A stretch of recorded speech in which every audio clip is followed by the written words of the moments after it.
Sai kuma masu multiple accounts. To abu na farko dai abin da nake so mu gane a nan shine in har kana da multiple accounts kuma a wannan the same wallet ba zai yiwu ka ce za ka yi linking nasu duka ba a the same ba. Dole sai dai wannan ka yi su wannan one after the other.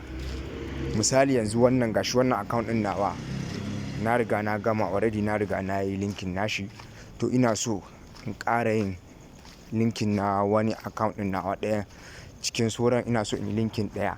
To sai in zo nan daga ƙasa inda aka saka add to home screen ɗin nan gashi na wannan wurin exit ɗin sai in yi exit.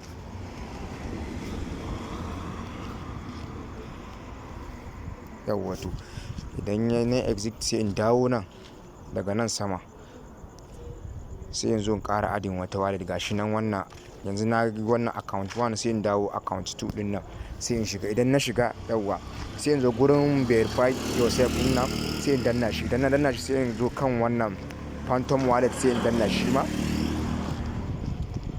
Yauwa idan na danna shi gashi na buɗe sai in zo daga ƙasa in yi confirm, danna confirm.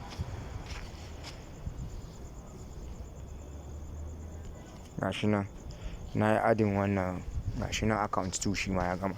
Haka za mu yi sai in zo mu ƙara zuwa nan gashi nan account 3. Oh sorry bari in yi exit ɗin wannan.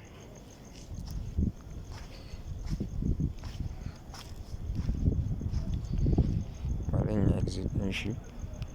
Yauwa na yi sai in zo shi ma account 3 ɗin nan ina so in yi linking nashi sai in zo. Yauwa to gashi nan sai mu danna confirm.